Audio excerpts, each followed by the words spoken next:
Hello everyone, it's Kenneth from the archives here with another video that delves into our collections and looks back at the history of the University of Dundee.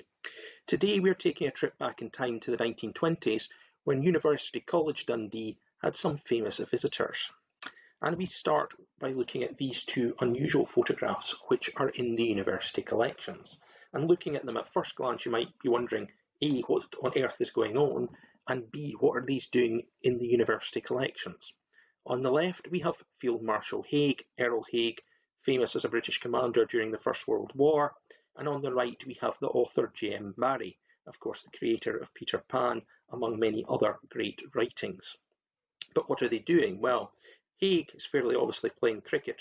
Barrie is a little bit less obvious because I suspect this photograph has been edited. I have seen another version of that where you can see people in the background, and it does look a little bit like he is taking a swing, but he is actually bowling because Barrie was bowling a ball to Haig. They were playing cricket. So why do we have photographs of Field Marshal Haig and J.M. Barrie playing cricket? Well, the clue is in where these photographs were taken, because this is actually the University College playing fields in Downfield, which opened in 1922 and were opened by Barrie and Haig. So why Barrie and Haig? Well, at this time, of course, University College was part of the University of St Andrews. And I mentioned in a previous video, when we were talking about Peter Ustinov, the first rector of the University of Dundee, that of course Dundee had earlier rectors when University College and then Queen's College was a part of St Andrews. The rector of the University of St Andrews was the rector of the college at Dundee. And Barrie at this time was the St Andrews rector, and Haig at this time was the Chancellor of the University of St Andrews, and had earlier been rector of the University of St Andrews. This was really important because this was the first occasion on which a sitting Chancellor at St Andrews had come to the college at Dundee. They opened the playing fields, they then had a reception in the city centre before going to the college itself. Barrie's connections with Dundee are perhaps more obvious. After all, he was from Kirriemuir. He did have earlier connections with University College. In 1903, he had contributed a piece of writing to the Miscellany, the Meal Poke, which had been published to raise funds by the college students for a student bazaar. That said, when he was elected rector in 1919, there had been concerns that the Dundee vote might go against him, that Dundee had a preferred candidate. Obviously, that didn't happen. And we know he thoroughly enjoyed his visit to Dundee. He said so in his speech, saying it was one of the greatest days of his life. The only regret he had about the day is that when he was bowling here, he wasn't able to bowl out Earl Haig. Now, Haig's an interesting figure, obviously, and a figure a lot of people know more through popular culture or more general television histories. And his image in popular culture over the years became very bad through things like Oh, What a Lovely War and Blackadder, and also through a particular strand of history popularised by books like Alan Clark's 1960s work, The Donkeys.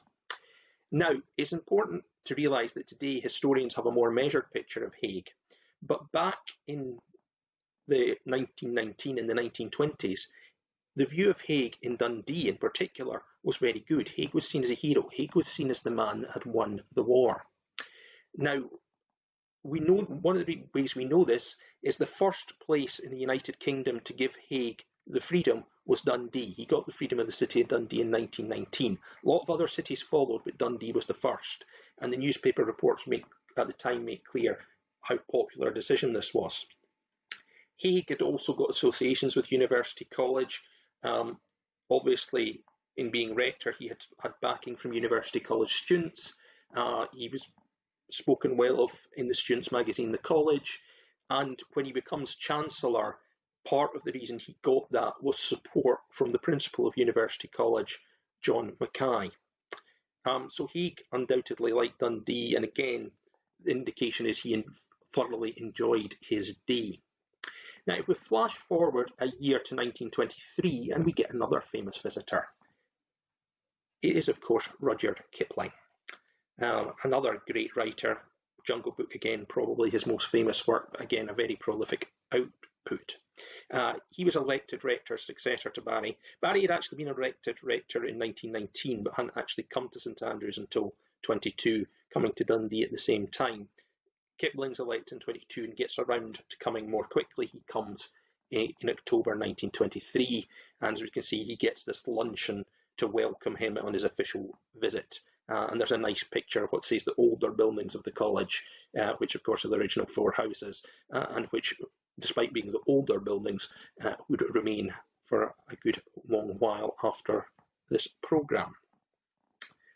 So Kipling's visit is very important because, again, as a sitting rector coming to Dundee, showing Dundee's becoming an important part of the University of St Andrews.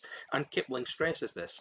His speech stresses that there's an important relationship between St Andrews and Dundee. It's a relationship of mutual dependence. The University of St Andrews is benefiting from this link. He also argues that the city of Dundee benefits from having a college, but he recognised in his mind the city was not giving enough backing to the university. Now, of course, Dundee economically after the First World War was not in a good state.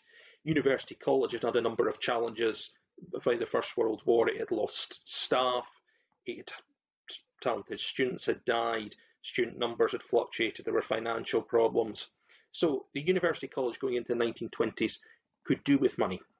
And Kipling used his speech to basically say the University College was an ill-dowered bride. It needed money. And he encouraged the prominent citizens of Dundee and what he called the merchant princes that they should be coming forward with donations, as their predecessors had done in the 19th century. It's also interesting that one of the points he made were there were a lot of prominent people in Dundee who would have had sons that died in the Great War.